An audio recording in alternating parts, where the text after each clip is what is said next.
Good morning, good afternoon, and good evening, everybody. Thank you for tuning into another Supatease video. And in this one, I've got a Moonkin composition that you really ought to try out. I've been enjoying experimenting with classes outside of the normal and expected meta, the Paladins, the Fire Mages, the Windwalkers, and the Warriors. In this video, I will be playing with a Frost Death Knight and a Restoration Shaman. And this combination has a really cool combo of abilities that you can put together, and I'll be running through how to do it so that if you want to play this composition on the ladder, you'll be able to pull it off yourself. That's going to be the main purpose of the video. And the combo basically is Death Grip from the Death Knight, notorious for that. You'll want a Necrolord Death Knight with Abomination Limb. They can use this as well after their Death Grip, so they'll attack one target that's stationary and then grip another target in. When those targets are together, the Death Knight will use Blinding Sheet, and this will hold them in place. While they're held in place, you as the Balance Druid then want to use Mass Entanglement and Solar Beam. This is going to silence both of them. And then the Frost Death Knight can use a legendary that turns their Sindragosa Dragon into an AoE stun. This is going to pin them down in the Solar Beam. They're going to get gripped back in with the Abomination Limb. This is when you're going to activate your Celestial Alignment. This is when you're going to activate your Covenant ability. You are going to hammer a ton of damage into this combo. In between the combo, you're going to be wanting to look to Cyclone damage dealers, prevent their crowd control chains, and maximize your damage as well. You can do this by keeping up Sunfire and Moonfire on as many targets as possible and casting into the next Eclipse. However, when your combo is about to come off cooldown, you want to pause your Eclipse timer, hold that one last Solar Wrath before casting it to trigger Eclipse so that you can do it during the burst window. You really want to time your Eclipses there. You want to be playing Balance of All Things Legendary to provide you a lot of crit. So right off the bat against most mage teams, you're going to want to crowd control the mage. Often they will just pop Combustion or they will just obliterate your team within seconds of the match. So in this match, particularly against Fire Mages, I use my first Solar Beam generally on the mage. This is just to prevent any sort of shenanigans with Combustion. So I wait in stealth because I can wait in stealth longer than the mage. As soon as the mage is visible, I will use Solar Beam, and then I call for my Death Knight to use the Grip Double Blinding Sheet on the Paladin and Shadow Priest. They're now both locked together. I get my dots up on the targets, and then I activate my Celestial Alignment, my Kyrian Covenant, and dump all of my Star Surges. And at this point, I just need to generate Astral Power, but he grips me out of line. You can see this whole time, though, the mage is crowd controlled, Root Beam into Hex, and now I want to Cyclone. Just take the mage out of the game. They're basically not a target for Balanced Druid teams, generally speaking, especially with the Death Knight. So crowd control the mage, keep your focus damage on the Shadow Priest here. However, Void Form is up, so I Typhoon the mage. This prevents the Shadow Priest from getting in range of my Restoration Shaman, and then I start looking for Cyclones. And I'm still just trying to stall their advance. They're really trying to push away from their pillar and get on top of our Shaman here, so we want to get ready for this attack. We want to be spamming Cyclones. If we get interrupted, we want to be going into Bear Form. Here, because it's Combustion, I decide to Trinket and Frenzy Regen. This is going to provide me a very big heal, and I also call for Anti-Magic Zone, which is the only utility you get from a Death Knight, this purple barrier. You want to use that during Combustion. You can see it active right here on the mage frame.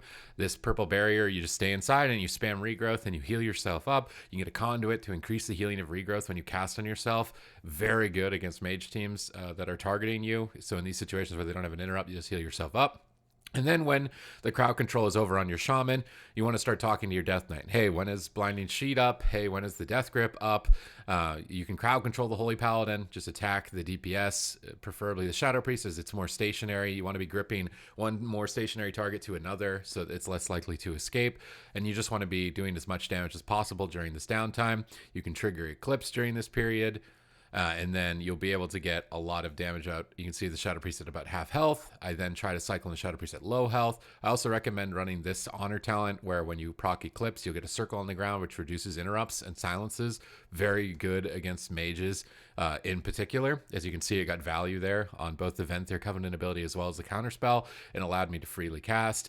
Generally speaking, you're not going to be able to do much damage while Avenging Wrath is up here on the Paladin. But when you have Grip, Blinding Sheet, then you want to do the Mastered Solar Beam, and you want to call for usually a Capacitator Totem from your Shaman, which then follows up here and lands the double. And as a result, we get Dispersion from the Shadow Priest, we proc our Eclipse, we probably get even more from the Paladin, Saved by the Light. We also get the Wall cooldown. We dip him very low and get Divine Shield. See how powerful that combo is? You need two targets next to each other for the Death Knight to do damage chill streak, and you hold them together with that mass entanglement. So it's very important you combo that all together. Then just crowd control the mage, hex the mage, cyclone the mage. Keep attacking the Shadow Priest, doing as much damage in between, cycloning to annoy. To be fair, you need to also be aware Blinding Sheet is the same DR as Cyclone. That's why my Cyclone was only 1 second on the Shadow Priest, so you really want to pay attention to the diminishing returns. But now they're trying to attack, so I'm preemptively running to the pillar to line of sight, and I know that because my Shaman is in a stun here. So while my Shaman's in the stun, I go bear form, I bark skin, I line of sight. I try and tell my team, hey, Mind Games is being cast. Mind Games is very scary. My Death Knight also panicked a bit and used the Cinder Ghost of Dragon, you can see, to stun his appeal. It wasn't 100% necessary, and we do lose out on damage. The main reason it wasn't was because our Shaman used Gladiator's Medallion.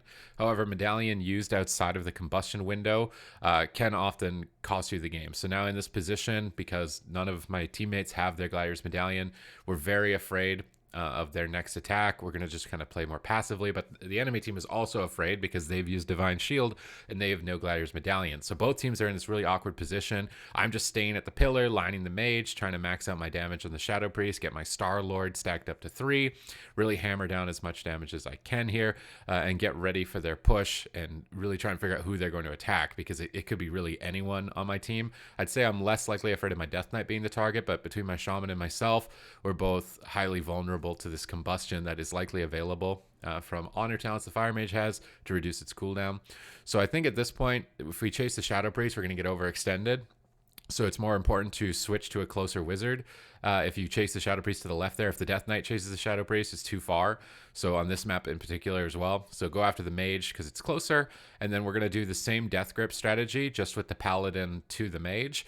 And so when the Death Knight does the grip, we'll then use our mass entanglement, and we'll then use our solar beam, and then we'll be locked down. And we want to make sure we're focusing the paladin, right? Usually you want to make swaps for the paladins. There's a lot of them, but that abomination limb getting value, capacitator totem, you just got this blender of crowd control. You just put it in the magic bullet and you just go bzzz, and then just everything kind of dies, and it sort of just works itself out.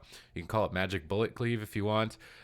It's a lot of fun. This is a composition that I would definitely recommend for climbing if you're looking for something that's a little bit different, or maybe you don't have any paladin friends.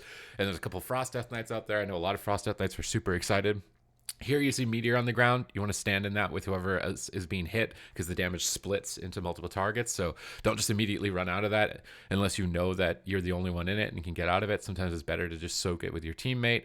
But you can see anti-magic zone again with an honor talent from the Death Knight to increase its damage reduction is very powerful against the Fire Mage in particular.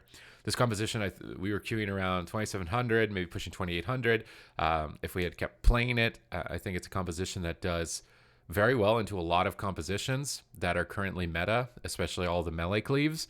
Stacking up multiple targets, getting that magic bullet blender going, you're going to have a lot of fun toasting teams with that combo. So just remember, capacitator totem, mass entangle, blinding sheet, solar beam, dump all of it into the blender, and then just all the star surges, just dump all the damage out as you can in that moment in time, and you're basically going to be dominating every team that you come across if you're able to pull this off. It plays similarly to Windwalker Death Knight. If you're a Death Knight player interested in playing this, it's just instead of the leg sweep, you're gripping into that solar beam, and you want to combo the Abomination's Limb. This is also a combo that's really good in rated battlegrounds as well. If you are looking to construct a rated battleground team and you want to start having some success and be trying to grind some gear, I recommend comboing Frost Death Knight at the moment with Balance Druid, if not just stacking a bunch of them. And just comboing these grips into solar beams, into Convoke the Spirits, if you have that as well, would be a pretty nasty combo. This is just generally a really good combo to pull off, and that's why I said that you have to try it. So if I haven't sold you on it at this point, I really hope I have. Like the video. And also subscribe to the channel if you want to see more content like this, as I'm uploading as frequently as possible. It's just going to let you know when it's there. It's absolutely free, and it helps me out. If you want to help me out, absolutely free, I would appreciate it. Leave a comment down below with your thoughts on this composition, any compositions that you would like to see in the future as well.